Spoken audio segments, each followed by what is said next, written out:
Hi hello, இது உங்கள் UAE Tamil channel. இன்றைக்கி நீங்கள் பார்க்க போகிறது சமையல் வீடியோ, குக்கிங் வீடியோ. மட்டன் கோலா உருண்டை எப்படி செய்கிறதுன்னு சொல்லிட்டு தான் நான் உங்களுக்கு செஞ்சு காமிக்க போகிறேன். வாங்க வீடியோக்குள்ளே போகலாம். தேவையான இன்க்ரீடியன்ட்ஸ்: மட்டன் கைமா நல்லா கழுவி வடித்து வச்சுக்கணும். தண்ணி இல்லாமல் வடித்து வைக்கிறது தான் இதில் ரொம்ப முக்கியமான விஷயமே. அதுக்கப்புறம் pepper 1 spoon, garam masala 1 spoon, ஒரு வெங்காயமும் 2 சில்லியும் சாப்பரில் போட்டு நல்லா கைமாக்கு பக்குவத்துக்கு நல்லா அரைச்சி வச்சுக்கோங்க. அப்புறம் இஞ்சி பூண்டு பேஸ்ட் 1 ஸ்பூனு, நெய் வந்து ஃப்ரை பண்ணுறதுக்கு, அப்புறம் சால்ட் வந்து உங்களுக்கு தேவையான அளவு போட்டுக்கோங்க. கைமா வந்துட்டு நல்லா தண்ணி இல்லாமல் வடித்து வைக்கணும், அதான் மெயின். ஒரு பவுல் எடுத்துக்குவோம். இப்போ வந்துட்டு ஃபஸ்ட்டு வந்து நம்ம கைமாவை வந்துட்டு ஒரு பவுலில் வந்துட்டு கொட்டிக்குவோம். நான் 1/2 கிலோ கைமா எடுத்திருக்கேன், 1/2 kg கைமா.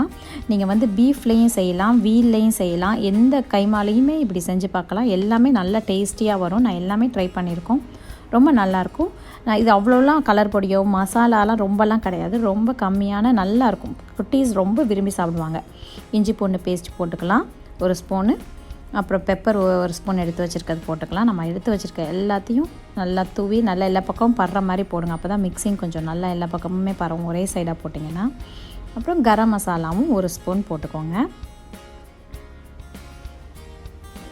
தேவைப்படுறவங்க, ரொம்ப காரம் தேவைப்படுறவங்க சில்லி பவுட்ரு, மிளகாப்பொடி போட்டுக்கலாம். பட்டு இப்படி தான் எங்கள் ஊர் ஸ்டைல்னால் இப்படி தான் பண்ணுவாங்க. அவ்வளோ ஒன்றும் காரம் யூஸ் பண்ண மாட்டாங்க. நான் பச்சை மிளகாய் யூஸ் பண்ணியிருக்கேன்ல, அந்த பச்சை மிளகாய் கொஞ்சம் நம்ம அரைச்சி போடுறதுனால நல்ல காரம் இறங்கும். ஸோ 1க்கு 2 பச்சை மிளகாய் கூட யூஸ் பண்ணிக்கோங்க. எங்கள் வீட்டில் சின்ன பிள்ளைங்க நிறையா இருக்கறனால நாங்கள் 2 சில்லி மட்டும் தான் யூஸ் பண்ணியிருக்கேன். ஸோ இதை வந்துட்டு போட்டுட்டு, இதெல்லாம் போட்டுட்டு நல்லா மிக்ஸ் பண்ணிக்கோங்க. நல்லா கை வச்சு நல்லாவே மிக்ஸ் பண்ணிக்கோங்க. மிக்சிங் தான் ரொம்ப முக்கியம். ஒரு சைடாக எதுவுமே போயிடக்கூடாது. நல்லா எல்லா பக்கமும் பரவுற மாதிரி மிக்ஸ் பண்ணி வச்சுக்கோங்க. மிக்ஸ் பண்ணிவிட்டு, எனக்கு கொஞ்சம் உப்பு பத்தாத மாதிரி இருந்துச்சு, அதனால் நான் இன்னும் கொஞ்சம் 1/2 ஸ்பூன் உப்பு போட்டுக்கிட்டேன். நீங்கள் டேஸ்ட் பண்ணி பார்த்துட்டு போட்டுக்கோங்க, உங்களுக்கு அவங்களுக்கு எவ்வளோ உப்பு தேவையோ அவ்வளோ.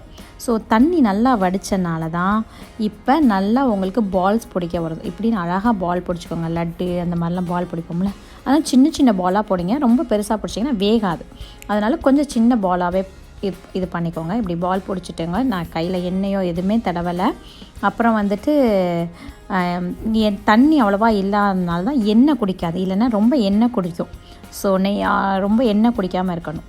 இந்த மாதிரி பால் ரெடி பண்ணி வச்சாச்சு. இப்போ நம்ம வந்து அடுத்து வந்துட்டு ஃப்ரை பண்ணலாம். கடாயில் வந்துட்டு 3 ஸ்பூன் வந்து நெய் ஃப்ரை பண்ணுறதுக்கு. ரொம்ப நெய்யெல்லாம் வேணாம், கரெக்டாக 3 ஸ்பூன் நெய் போதும். ஷாலோ ஃப்ரை மாதிரியும் இருக்கும், டீப் ஃப்ரை மாதிரி, 2க்கும் நடுவில் லைட்டாக முங்கி இருக்கும், முங்காமையும் இருக்கிற மாதிரி போதும். நல்லாவே வரும், சூப்பராக வரும். பாருங்கள், கொஞ்சம் ஊற்றிருக்கேன்னா கொஞ்சம் நெய்யக்க நம்ம நல்லா உருகட்டும். உருகினோடனே நம்ம கோலா உருண்டை ரெடி பண்ணி வச்சுருக்கதை வந்துட்டு இதில் போட்டு நல்லா ஃப்ரை பண்ணணும். நம்ம வந்துட்டு கட்லெட்டு, கடையில் கோலா உருண்டெல்லாம் வந்து கலர்ஃபுல்லாக இருக்கும்னா அதுக்கு காரணம் வந்துட்டு கலர் பொடி போடுவாங்க. அதனால உங்களுக்கு அந்த ஒரு ப்ரௌன் வரும். அது போக பிரெட் க்ரம்ஸில் முக்கி அது கட்லெட் மாதிரி ஆகிடும். ஸோ கோலா உருண்டைக்கு நமக்கு பிரெட் க்ரம்ஸோ எதுவுமே கிடையாது, டைரெக்டாக அப்படியே ஃப்ரை பண்ணி போடணும். அதுவும் நெய்யில் ஃப்ரை பண்ணி வைக்கிறோமா, அப்படியே வெறும்னு சாப்பிட்டாலே அவ்வளோ ஒரு எம்மியாக இருக்கும். அப்படி இல்லைன்னா உங்கள் ஸ்டைலில் எப்படினாலும் ஒரு மட்டன் குழம்பு வைப்பீங்கள்ல, அந்த மாதிரி ஸ்டைலில் குழம்பு வச்சு, வெறும் குழம்பு வச்சு மட்டனுக்கு பதிலாக கடைசியாக இந்த நம்ம பொரிச்சு வச்சுருக்க கோலா உருண்டையை அதில் போட்டுடணும். பாருங்கள், அழகாக இந்த கலர் தான் வரும். இதுக்கு மேலே போனால் கருகிரும். ஸோ கரெக்டான கோல்டன் கலரில் வரும்போது எடுத்துருங்க. இது நல்லா வெந்திருக்கும், சூப்பராக இருக்கும் உள்ளேயும். இந்த மாதிரி இதை எடுத்துகிட்டு நீங்கள் வெறும்னே சாப்பிட்லாம்.